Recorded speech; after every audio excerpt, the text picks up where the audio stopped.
el juicio de Dios sobre el pecado.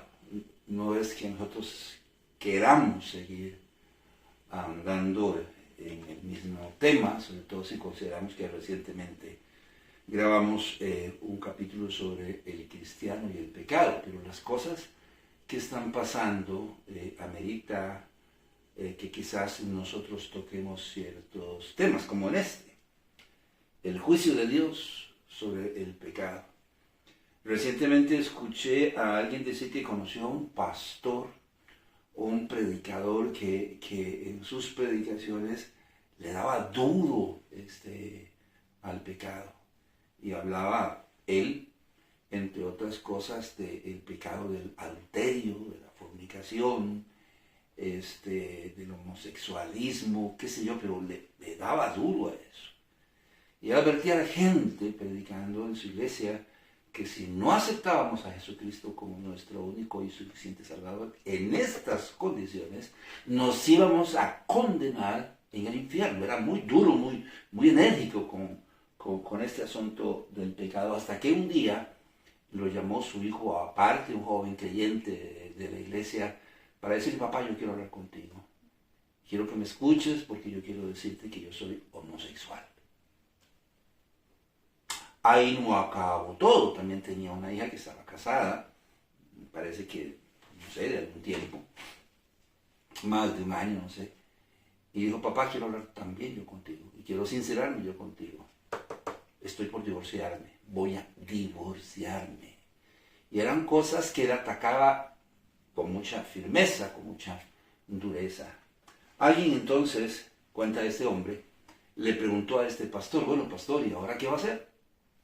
La respuesta del pastor fue así, prácticamente instantánea.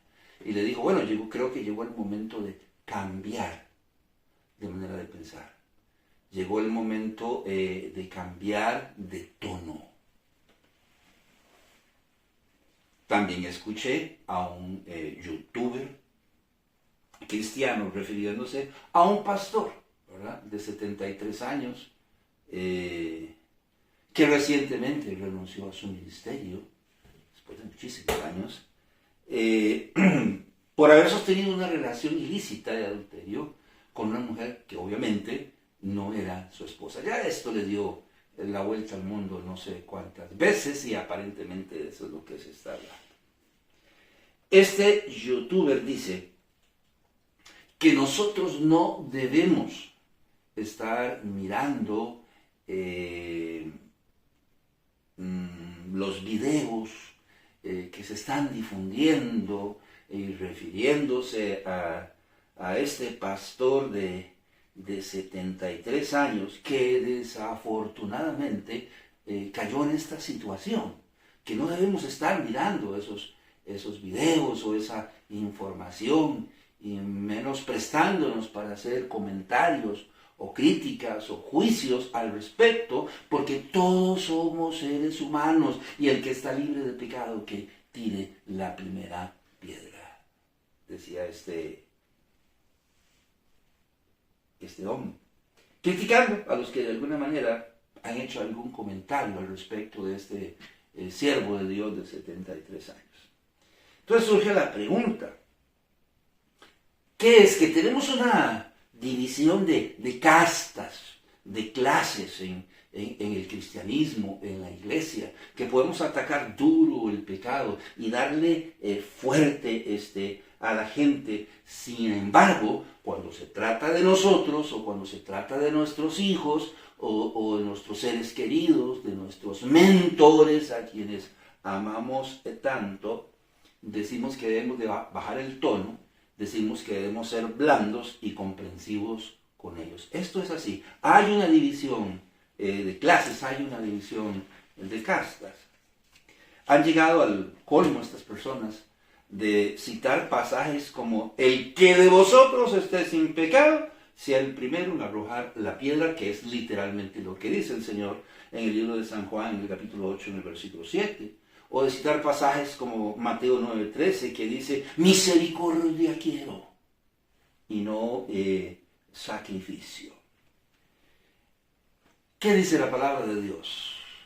es la palabra de Dios, a través de la cual nosotros debemos regirnos, o por la cual nosotros debemos regirnos, es nuestra única regla de fe y práctica. ¿Qué dice la palabra de Dios al respecto del juicio de Dios sobre el pecado en circunstancias como estas? Bueno, lo primero que dice es que Dios abomina y juzga y condena el pecado. ¿Me escuchó? Lo primero que la palabra de Dios dice es que Dios abomina, juzga y condena el pecado. Hay muchísimos pasajes que podríamos citar en esta ocasión, sin embargo vamos a citar Romanos 6:23. ¿Qué dice la palabra de Dios en el libro de Romanos? Un texto muy conocido y usado por todos, citado por el apóstol Pablo. Romanos capítulo 6, versículo 23. Bueno, pues Romanos 6:23 dice de la siguiente manera: porque la paga del pecado es muerte, mas la dádiva de Dios es vida eterna en Cristo Jesús, Señor nuestro. Pablo está diciendo en este texto, en este pasaje, todo lo que acabamos de decir. Dice, porque la paga del pecado es muerte. Dios le paga al pecador por causa del pecado con la muerte. O bien sea, estamos diciendo que Dios abomina, juzga y condena el pecado. Por eso nos manda a guardar sus mandamientos. En el libro de Levítico, en el capítulo 18, en el versículo 26 y 30, se nos dice: guardad pues vosotros mis estatutos y mis ordenanzas, y no hagáis ninguna de estas abominaciones, ni el natural, ni el extranjero que mora entre vosotros. ¿Cómo? Está diciendo que debemos guardar los mandamientos establecidos por Dios para no andar en las prácticas abominables de los pueblos o de las naciones. Y la pregunta es, ¿cuáles? Porque él dice ninguna de estas abominaciones, todas las que menciona en el capítulo 18 y todas las que menciona todavía en el capítulo 19 y 20. O sea, todas las que están mencionadas en las Sagradas Escrituras. En el versículo 30 dice: guardad pues mi ordenanza, no haciendo las costumbres abominables que practicaron antes de vosotros, y no os contaminéis en ellas, yo Jehová vuestro Dios. Eso incluye el adulterio, la fornicación, la homosexualidad, la zoofilia, entre muchas otras hábitos o costumbres de los pueblos y de las naciones. Bueno, pues Dios dice que debemos guardar sus mandamientos y no practicar o no incurrir en las prácticas abominables de las naciones. Por eso dice en el libro de Ezequiel, en el capítulo 18, en el versículo 4, el alma que pecare, esa morirá. Por eso dice en 1 de Pedro 1, 15 al 16, sed santos porque yo soy santo. Y cuando está hablando de santidad o de ser santos, la palabra de Dios o Dios nos está diciendo que debemos vivir vidas separadas de la tentación del pecado y de todas y cada una de sus manifestaciones. Bueno, él dice, sed santos porque yo soy santo. Y no solo lo dice en el Antiguo Testamento, acabamos de citar un texto en 1 de Pedro 1, 15 al 16. Casualmente por eso el Señor expulsó a Adán y Eva del Edén, por no obedecer, por dejar de creer en Él, por incurrir en el pecado, por contaminarse con el pecado. Adán y Eva fueron expulsados del huerto del Edén. No miro yo a Dios dándole una palmadita en el hombro a Adán y Eva. Si bien es cierto, fue compasivo y misericordioso, los expulsó del huerto del Edén. Por eso destruyó el mundo antiguo con el diluvio. ¿Recuerda usted en el libro de Génesis, en el capítulo 6? Por causa del pecado y su santidad también destruyó Sodoma y Gomorra. ¿Recuerda usted? Bajó fuego del cielo y consumió las ciudades de Sodoma y de Gomorra. Por eso la tierra se tragó vivos. ¿Recuerda usted este evento? Se tragó vivos a Coré, a Datán y a Abirán y a toda su familia. ¿Por qué? Bueno, por causa del pecado. por causa del pecado de la rebeldía. Yo quisiera sacar tiempo para leer este texto en el libro de Números, solamente lo voy a leer, en el capítulo 16, en el versículo 22 en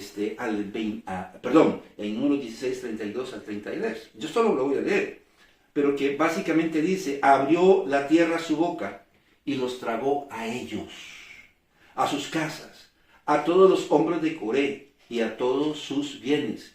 Y ellos, con todo lo que tenían, descendieron vivos al Seol y los cubrió la tierra y perecieron de en medio de la congregación. Usted puede leer todo el capítulo si usted quiere. Pero por causa del pecado, la tierra se tragó a Coré, Datán, a Abirán, a toda su familia y a todos sus bienes, por causa del pecado. Por eso murieron muchas personas mordidas por serpientes en el campamento de Israel, por murmurar en contra de Dios. ¿Para qué nos sacaste? Allá en Egipto estábamos bien, comíamos 3 veces al día, etc. Y comenzaron a quejarse, teníamos el agua que nosotros necesitábamos, y este calor que hace aquí, y comenzaron a quejarse en contra de Dios. Y Dios mandó serpientes y que mordieran a las personas. Y dice la palabra de Dios ahí en el libro de Números, en el capítulo 21, que murió mucho pueblo. Por causa del pecado murieron como 24,000 personas en Baal-peor. ¿Se acuerda usted del profeta Balaán, aquel hombre que le habló su mula? Bueno, este profeta no hallaba cómo maldecir al pueblo de Israel, porque había sido llamado para eso, y él le advirtió: Dios no podía maldecir al pueblo. Podía bendecirlo, pero no maldecirlo. Así que habló con el rey que lo había contratado, y Balac creo que se llamaba, y recibió dádivas de este rey. Así que le dijo Balaam, bueno, muy simple: mande mujeres bellas y hermosas que seduzcan a los hombres de Israel a caer en adulterio y fornicación, y Dios se va a encargar de maldecir al pueblo y de destruirlo. Y en efecto así se hizo, ¿verdad? Y por esa razón murieron 24,000 personas en Baal-peor por fornicar con las hijas de Moab, en el libro de Números, en el capítulo 25, en el versículo 9. Por eso murió Acán. ¿Recuerda usted a Acán? En el libro de Josué. Se preparaban para tomar Jericó, y Dios se aparece a Josué y le dice: mire, van a tomar el Jericó, pero no tomen nada del anatema.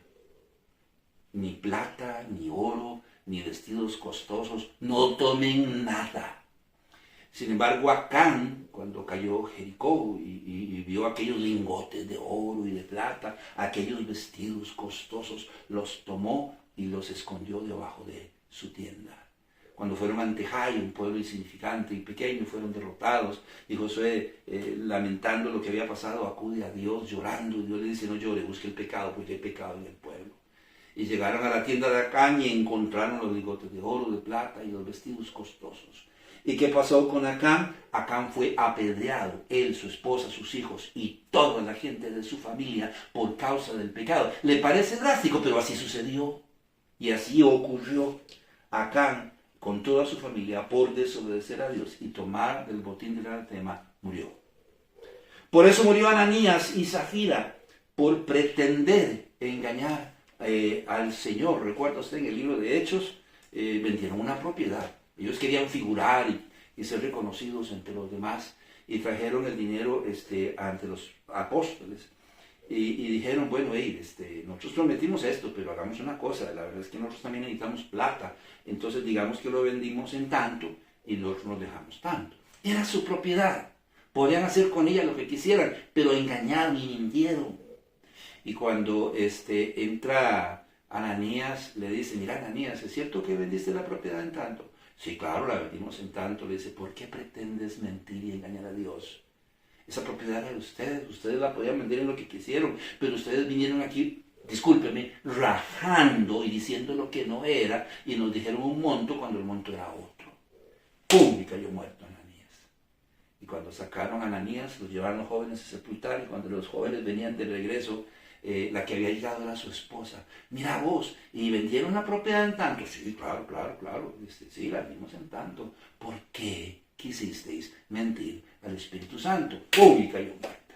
Y en eso entran los jóvenes que habían ido a sepultar a Ananías y sacan a Zafira. Ananías y Zafira murieron por pretender engañar a Dios y al Espíritu Santo. ¿Y la mujer adúltera? Bueno, en el caso de la mujer adúltera, esta era una mujer incrédula. Era una mujer inconversa, que necesitaba un Salvador. Y sin embargo, cuando el Señor confronta a la multitud y a los líderes del pueblo, y le dice, mujer, ¿dónde están los que te acusan? No están. ¿Recuerda usted qué le dijo el Señor? El Señor concretamente le dijo, levántate, vete, pero no peques más. Es así de claro, es así lo que dice la palabra de Dios. Vete y no peques más. Usted lo puede leer en el libro de San Juan, en el capítulo 8. En el caso del joven creyente que sostenía una relación de adulterio con su madrastra, ¿recuerda usted este caso? En 1 Corintios. Fue juzgado primero por el apóstol Pablo y por la iglesia de los Corintios conforme a lo establecido por Dios en su palabra. 1 Corintios capítulo 15. Y Pablo usa concretamente estas expresiones o estas palabras. Entonces dice aquí en 1 Corintios, en el capítulo 5, en el versículo 3 al 5. Ciertamente yo, como ausente en cuerpo, pero presente en espíritu, ya como presente he juzgado al que tal cosa ha hecho. En el nombre de nuestro Señor Jesucristo, reunidos vosotros mi espíritu con el poder de nuestro Señor Jesucristo, y el tal sea entregado a Satanás para destrucción de la carne, a fin de que el espíritu sea salvo en el día del Señor Jesús. No se cuestionó la salvación de este joven, que repito, estaba sosteniendo relaciones sexuales con su madrastra. Su papá no hizo nada. Yo no sé si su papá aportaba mucho dinero a la iglesia, pero la iglesia no hizo nada. Todo el mundo asistía a la misma iglesia y los líderes de la iglesia, no hicieron absolutamente nada. Y cuando Pablo se entera, escribe la carta a los primeros corintios y les dice, ¿qué están haciendo? Ya yo juzgué que tal hombre debe ser quitado. Reúnanse ustedes y tomen cartas en el asunto y expulsen a ese hombre de la iglesia, porque esto no se puede permitir. Y es muy duro el apóstol cuando dice, el tal sea entregado a Satanás. Por lo general, cuando alguien es puesto en disciplina y su gente, su familia va a la iglesia, no hermano, mire, no lo expulse, mire, pongámosle otro tipo de disciplina, porque vea que se va a perder y se va a ir en las drogas, ese es su problema, perdón. Pero dice, el tal sea entregado a Satanás. Y es lo que la palabra de Dios está diciendo. Recuerda lo que dijo el Señor Jesús en Mateo 18. Si usted se da cuenta de él que tiene algo contra usted, vaya y búsquelo, hable con él y trate de arreglar la situación. Tal vez has ganado a un amigo. Si no te quiere oír, pues lleva con 1 o 2 testigos y habla con él para arreglar todo el asunto, para mantener la unidad de la iglesia, para que no haya divisiones ni desavenencias. Pero si no te oyere, dice el Señor, ¿qué cosa dice? Llévalo a la iglesia. Y si el hombre no quiere escuchar, entonces debe ser considerado como gentil, o como publicano, o como un anatema. Eso dice la palabra de Dios. Por lo tanto, este joven fue juzgado por el apóstol Pablo en la iglesia de los Corintios, conforme a lo establecido por Dios en su palabra. De hecho, el apóstol Pablo conminó a los creyentes de la época a no juntarse, oiga lo que dice, a no juntarse con ninguno que llamándose cristiano practica el pecado. ¿Qué dice 1 Corintios capítulo 5, versículo 9? En el mismo contexto. Os he escrito por carta que no os juntéis con los fornicarios. Y dice en el versículo 13, porque a los que están fuera Dios juzgará. Quitad pues a este perverso de entre vosotros. El apóstol Pablo los conminó. Dice la palabra de Dios en 2 de Tesalonicenses, en el capítulo 3, en el versículo 6. Segunda de Tesalonicenses, capítulo 3, versículo 6. Pero os ordenamos, hermanos, en el nombre de nuestro Señor Jesucristo, que os apartéis de todo hermano que ande desordenadamente y no según la enseñanza que recibisteis de nosotros. Sí, el apóstol Pablo conminó, dio orden de que los creyentes de las iglesias no deben juntarse con otros creyentes que dicen ser cristianos, pero que andan desordenadamente. El apóstol Pablo también le pide a Tito, el pastor de la iglesia de Creta, le pide desechar a los creyentes que no andan conforme a la voluntad de Dios. Tito, capítulo 3, versículo 10. Dice, el hombre que cause divisiones después de una y otra amonestación, deséchalo. En Apocalipsis, el Señor es sumamente duro con Jezabel, como Él la llama. Esta mujer que era una líder innata, dícese que era una profetisa y que motivaba, impulsaba a los creyentes en la iglesia. Se dirige a ella y dice, yo a esta mujer no la quiero en la iglesia. Es más, estoy en contra de ustedes, porque entre otras cosas fomenta el adulterio y la fornicación. La voy a destruir y con ella a sus hijos. En el tribunal de Cristo se le dará un lugar a cada creyente conforme a su servicio y fidelidad a Dios. Recuerda usted lo que dice 2 Corintios, capítulo 5, versículo 10. Porque es necesario que todos nosotros comparezcamos ante el tribunal de Cristo, para que cada uno reciba según lo que haya hecho mientras estaba en el cuerpo, sea bueno o sea malo. En el mismo juicio del gran trono blanco, la palabra de Dios dice que Dios juzgará a los incrédulos conforme a sus obras, para darles el lugar que les corresponde en el lago de fuego, abajo en el sótano, poquito más arriba, en medio o casi arriba. Eso es lo que la palabra de Dios dice en el libro de Apocalipsis 20, 13 al 15.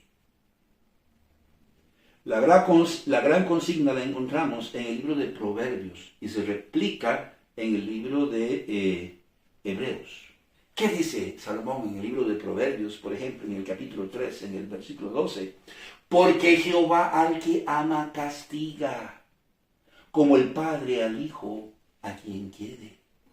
¿Y qué dice el autor de Hebreos, en el libro de Hebreos, en el capítulo 12, en el versículo 6? Porque el Señor al que ama disciplina y azota a todo el que recibe por hijo. La pregunta es, ¿por qué esta actitud de Dios de juzgar y condenar el pecado? Bueno, dice en el libro de Hebreos, casualmente, en el capítulo 12, en el versículo 10. Y aquellos ciertamente por pocos días no disciplinaban como a ellos les parecía, pero a este, para lo que nos es provechoso, para que participemos de su santidad. Y dice el autor de Hebreos, bueno, nuestros padres nos disciplinaban como ellos querían, pero Dios nos disciplina, dice, para que participemos de su santidad, es lo que dice el autor. Yo creo sinceramente que toda iglesia debe contar con un artículo dentro de su constitución que hable acerca de la disciplina, para poder informar a la iglesia sobre este asunto y cómo se debe proceder en estas circunstancias. ¿Cuál es el problema que hemos encontrado? Que hoy en día la mayoría de las iglesias ni siquiera tienen una constitución. No tienen una serie de artículos de fe, o lo que comúnmente se llama como confesión de fe. Hay muchos machotes que usted puede conseguir en la red. Usted puede confeccionar el suyo, no tiene por qué copiar ninguna otra confesión. Pero debemos tener una confesión de fe, artículos de fe, y uno debe señalar y hablar acerca de la disciplina para informar a la iglesia cómo se debe proceder en estas circunstancias. Creo también que todos somos causa de disciplina, que nadie está exento de ella en el cuerpo de Cristo, que es la iglesia, que nadie puede estar por encima de la palabra de Dios. Creo que en este caso de este pastor de 73 años, que incurrió lamentablemente en esta situación de adulterio, y su iglesia hicieron lo correcto. Él llama a los ancianos de la iglesia, eso quiere decir que él estaba bien informado, eso quiere decir que probablemente su iglesia tenía un artículo que hablaba acerca de la disciplina y que sabía lo que estaba haciendo y lo que debía hacer. Y este hombre llama a los líderes de su iglesia y les confiesa su pecado. Les dice: hermanos, a partir de hoy yo presento mi renuncia ante la iglesia por esta y esta y esta y esta circunstancia. Inmediatamente fue suspendido de su cargo como pastor. No puede enseñar, no puede predicar y no puede recibir los beneficios que le conllevan practicar esta labor de responsabilidad dentro de la iglesia. Por eso creo que hicieron exactamente lo correcto. Ahora le corresponde a la iglesia determinar qué clase de disciplina y por cuánto tiempo debe ser sometido este hombre a este régimen de disciplina. Lo que sí hemos sabido es que los líderes de la iglesia no solo lo suspendieron, ese es el procedimiento según la constitución de su iglesia, fue suspendido del cargo, pero tampoco lo han dejado solo. Están con él, hablando con él, apoyándolo y procurando restaurarlo. Ahora la iglesia, repito, debe decidir qué tipo de sanción se le debe imponer y por cuánto tiempo, pero no se puede quedar sin disciplina. Valga aclarar que la disciplina tiene varios propósitos. Número uno, la disciplina en la iglesia es preventiva. Si le hablamos a la gente de disciplina conforme a la palabra de Dios y las consecuencias de incurrir en el pecado, bueno, eso va a ser preventivo si le enseñamos a la iglesia. Muchas veces en la iglesia este es un tema que no se menciona. Por eso las actitudes negativas cuando disciplinamos a un familiar de algún hermano o de alguna familia de la iglesia. La disciplina es preventiva y debemos enseñarle eso a la iglesia. La disciplina es correctiva, como la disciplina que nos imponían nuestros padres. Esto está mal, esto no se hace. Estas son las consecuencias. Entonces debemos enseñar a la gente a asumir las consecuencias de nuestra desobediencia y del pecado en esta vida y en la otra. Por último, tenemos que decir que la disciplina es no solamente preventiva y correctiva, tiene como fin primordial restaurar a la persona. Este joven cristiano de la iglesia de Corinto, que se involucró en una relación de adulterio con su madrastra.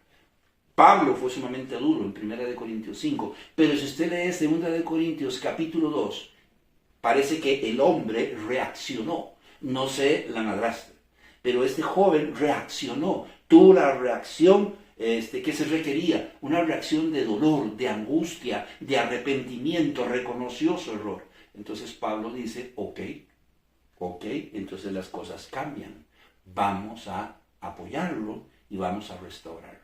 Quizás no lo vamos a expulsar de la iglesia, pero se le va a aplicar otro tipo de sanción por un determinado tiempo. Citaron a Jimmy Swaggart. Yo fui, de alguna manera, testigo ocular por los periódicos, la radio, la televisión y todo lo que pasó. No tengo nada contra él. Lo que yo sí recuerdo es que él no aceptó la disciplina cuando fue encontrado en el pecado del adulterio que estaba practicando. Él no aceptó la disciplina. Era por 2 años. Y si más si no recuerdo. Y él se retiró del movimiento de la Asamblea de Dios. Y formó su propio movimiento aparte. Es así. Yo creo sinceramente que lo que está mal es que nos hagamos los de la vista gorda ante los pecados de los demás. Particularmente con los pecados de nuestros hijos o de nuestros seres queridos o nuestros líderes, pastores y mentores a quienes nosotros amamos, tal como lo hizo el sacerdote Elí con sus hijos, o la iglesia de los Corintios con el joven adúltero. Yo voy a leer un pasaje aquí en primera de Samuel, relacionado con el profeta, relacionado con el sacerdote Elí. Dice así la palabra de Dios: porque habéis hollado mis sacrificios y mis ofrendas que yo mandé ofrecer en el tabernáculo, y has honrado a tus hijos más que a mí, engordándoos de lo principal de todas las ofrendas de mi pueblo Israel.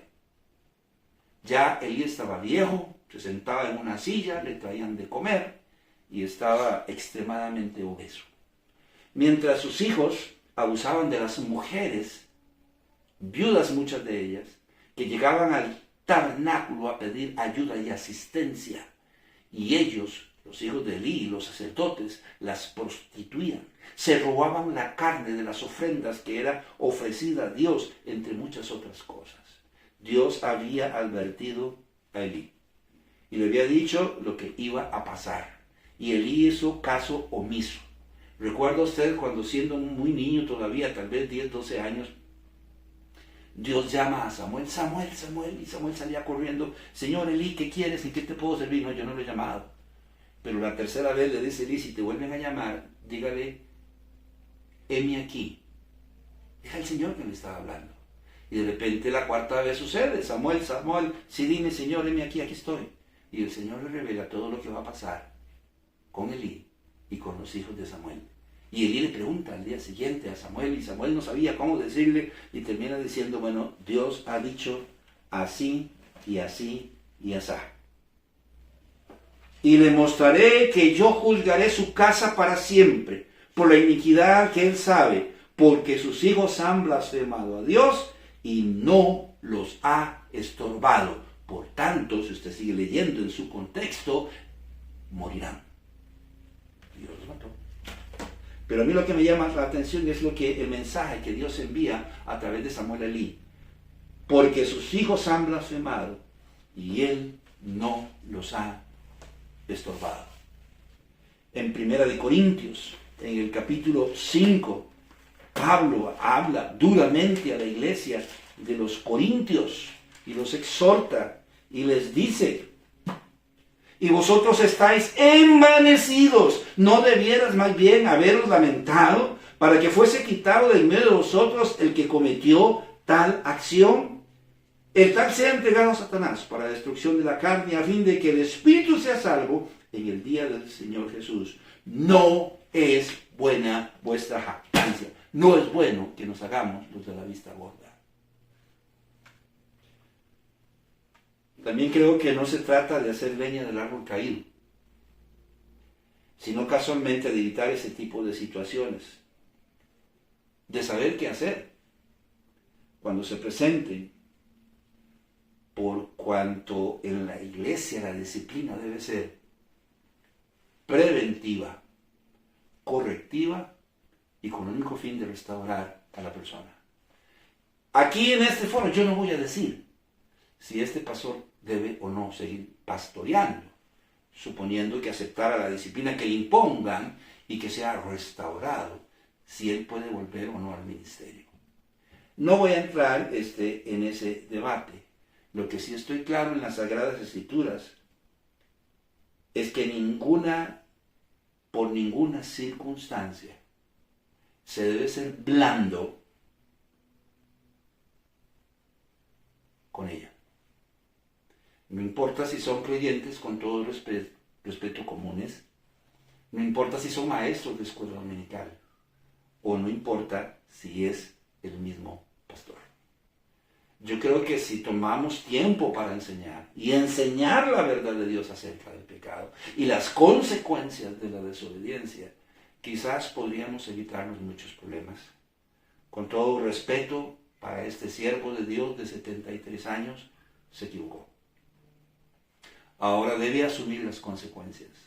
Igual nosotros, si nos llegamos a equivocar, entonces vamos a tener que asumir las consecuencias. Mejor, como dice el dicho, poner nuestras barbas o nuestras bardas a remojar, para que cuando el incendio llegue no nos queme.